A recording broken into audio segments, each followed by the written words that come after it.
राधे राधे दोस्तों। बंद मुट्ठी और खुली मुट्ठी यह एक प्रेरणादायक कहानी है। किसी गांव में एक वृद्ध पिता अपने दो बेटों के साथ रहते थे। उनके दोनों बेटे राम और श्याम भले ही सगे भाई थे, लेकिन उनकी आदतें एक दूसरे से बिल्कुल विपरीत थी। राम बहुत कंजूस था, उसे हर चीज में बचत करने की आदत थी। वहीं श्याम को पैसे खर्च करने का बहुत शौक था। वह अपनी हर जरूरत को पूरा करने के लिए बिना सोचे समझे पैसे उड़ा देता था। राम की कंजूसी और श्याम की फिजूल खर्ची दोनों ही परिवार के लिए समस्या बन चुकी थी। उनकी पत्नियां भी इस बात से परेशान थी।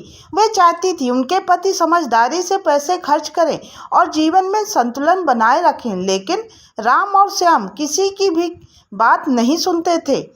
समय बीतता गया और परिवार के बड़े बुजुर्गों ने दोनों को समझाने की हर संभव कोशिश की, लेकिन कोई फर्क ही नहीं पड़ा। राम अपनी कंजूसी पर अड़ा रहा और श्याम अपनी फिजूल खर्ची से बाहर नहीं आया। परिवार के सदस्य थक चुके थे, लेकिन समस्या का कोई समाधान नहीं मिल रहा था। ऐसे में उनके वृद्ध पिता को एक दिन पता चला कि गांव के पास के इलाके में एक सिद्ध महात्मा का आगमन हुआ है। महात्मा जी को लोग बहुत ज्ञानी और समझदार मानते थे। पिता ने सोचा कि क्यों ना इस समस्या का समाधान महात्मा जी से पूछा जाए। अगले ही दिन वृद्ध पिता महात्मा जी के पास पहुंचे। वहां पहुंचकर उन्होंने महात्मा जी को अपनी समस्या बताई कि उनके दोनों बेटे राम और श्याम अपने अपने चरम स्वभाव की वजह से खुद को और परिवार को परेशानी में डाल रहे हैं। महात्मा जी ने ध्यानपूर्वक उनकी बातें सुनी और वृद्ध पिता से कहा, तुम अपने दोनों पुत्रों को कल मेरे पास लेकर आओ, मैं उनसे बात करूंगा।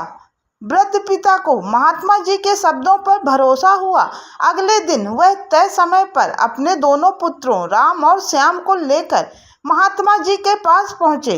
महात्मा जी ने दोनों भाइयों को ध्यान से देखा और कुछ देर बाद अपनी दोनों मुट्ठियां बंद करते हुए बोले, बताओ, यदि मेरा हाथ हमेशा के लिए ऐसा ही बंद रह जाए तो क्या होगा?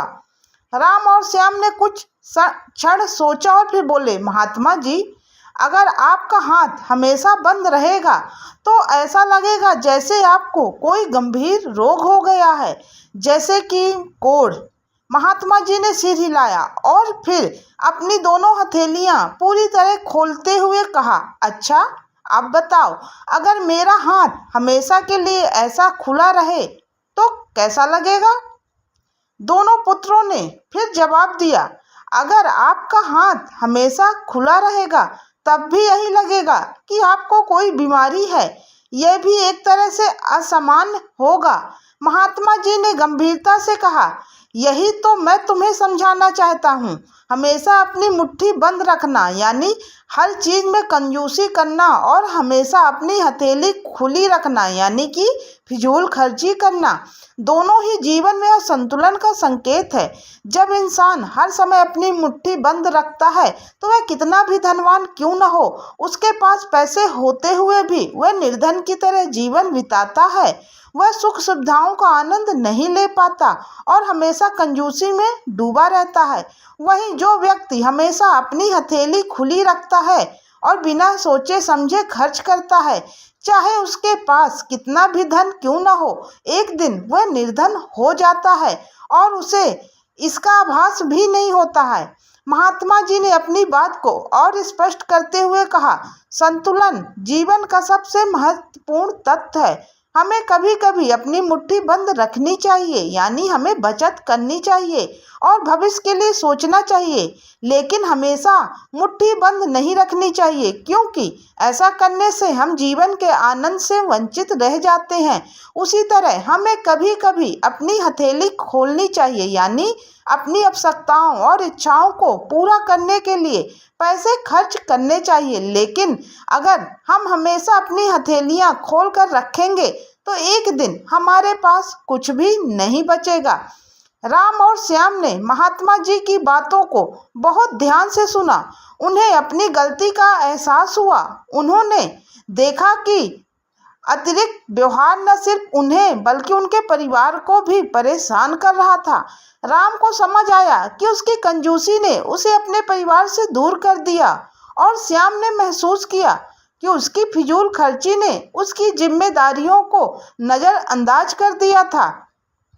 महात्मा जी की सीख ने दोनों भाइयों को यह समझने में मदद की कि जीवन में संतुलन कितना जरूरी है। वे अब समझ चुके थे कि ना तो कंजूसी अच्छी होती है और ना ही फिजूल खर्ची।